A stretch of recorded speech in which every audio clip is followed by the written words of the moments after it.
what's the biggest lesson you learned about yourself in being a mom these last 5, almost 6 years? Oh my gosh, often we think of us helping kids, right? We are giving them the tools to thrive, or we hope that we are. But I don't say this lightly. My son truly saved my life. And what I mean by that is he gave me great perspective. There are things that in my 20s and my 30s, I'd be spiraling, Sure, yeah. But he's given me great perspective, not just about work, but about what really matters in life. And I know that sounds cliche, and I've been on both sides. I tell people all the time, my womanhood and my motherhood are two separate things. I was a non-mom for 48 years. But with Moses and this journey with him, he really has enriched my life to the point where I feel guilty. I feel guilty that, wow, you've given me so much. I hope that I can give you just a little of that in return. It's been wonderful, and it's been fun. And he's actually a very funny guy. Is he? Oh my gosh! The other day, he's practicing for this musical. He's Orange Crayon number 3. This is the second musical he's rehearsing for. He completed the one. Now he's got the big one where he's Orange Crayon number 3. We were watching the Oscars, and he looked over, and this woman is singing his song, Somewhere Over the Rainbow. And he's like, wait, that's my song. And it's Ariana Grande. I said, yeah, her name is Ariana Grande. Mom has interviewed her before. Sure, right? Yeah. And he's like, Ariana who? I don't Take my song. Like, she's got my song. And then Ariana started to do her thing. She's like riffing it. Yeah. And he's like, no, that's not how it goes. Oh my God, that's hysterical. So I have this video of him literally heckling her or trying to teach her how it's supposed to go. Listen, Ariana.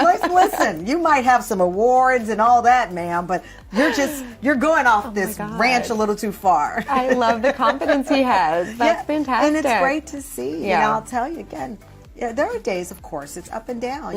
When I said to him, we're going on a tour, book signing, and I would love for you to go with me. And he said, I will help you set up the books, but I don't want to sign the books. I said, okay.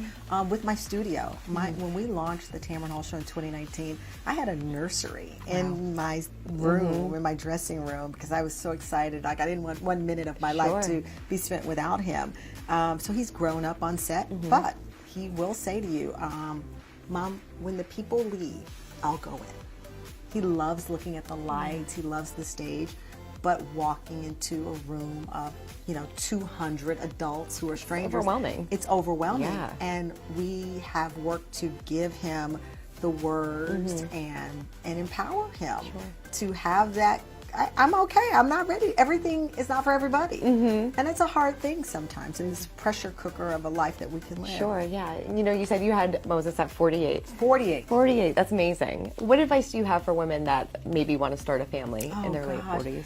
I've been having this conversation a lot. I have a lot of young women in their 30s who I mentor, and many of them are freezing their eggs now. They are trying to figure out this right time. And I don't present myself as some kind of guru on the topic, but I truly believe that the timing is up to you. I think that there's no perfect time. I think about what kind of mom I would have been at 27, 37. That wasn't my journey. That wasn't the journey that was meant for me.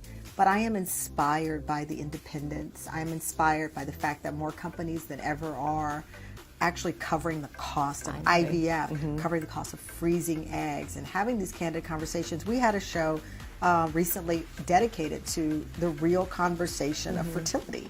And for the first time ever in my 30 years of my career, I had a young woman in her 30s sit and explain what it's really like to freeze your eggs. A lot of people think it's like going in and in and out. No. It's a whole round of IVF without the fertilization of the egg.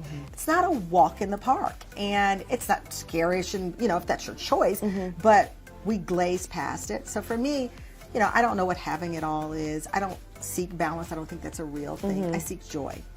And I think if your joy is the journey and the possibility of being a parent, find your joy.